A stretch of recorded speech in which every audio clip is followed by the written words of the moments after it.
பாட்டி. நான் அரசு ஆதிட தொடக்கப்பள்ளியில் 4ஆம் வகுப்பு படிக்கிறேன். இப்ப நான் பேச்சு போட்டி பேச போகிறேன்.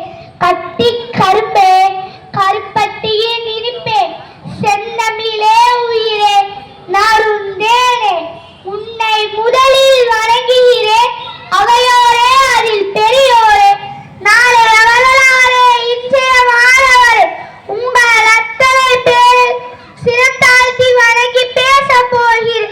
என் தலைப்பிலே இறங்கி பூமிக்கு மேலே பூமிக்கு கீழே என இந்த உலகத்திலே சக்திவான் ஆற்றல் எதுவென்றால் அது விழித்து கொண்ட இளைஞர்கள் தான்.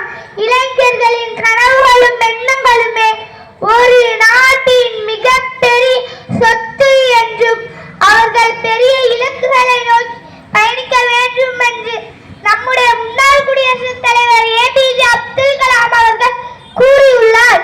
இளைஞர்களின் நரம்பில் ஊக்கமும் இதயத்தில் துணிவும் இருக்க வேண்டும் என்று கூறியவர் விவேகானந்தர்.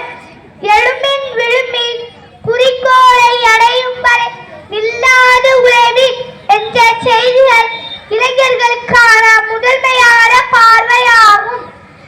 நதி போல பாய்ந்து மலை போல நிமிர்ந்து தடைகளை தகர்த்தெறியும் வலிமை படைத்து இளைஞர்களின் உள்ளம் சிகரங்களை அடையும் வரை ஓய்வெடுக்காத புயல் காற்று போன்றவர்கள் இளைஞர்கள்.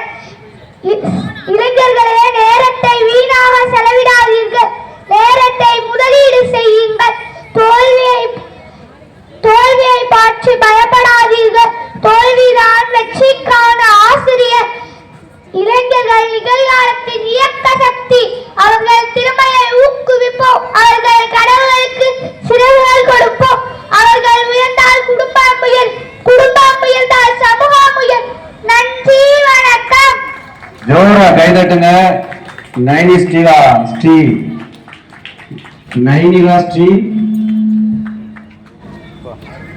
அடுத்தபடியாக பர்வடி ஸ்ரீ பாட்டு காமராஜரை பற்றி.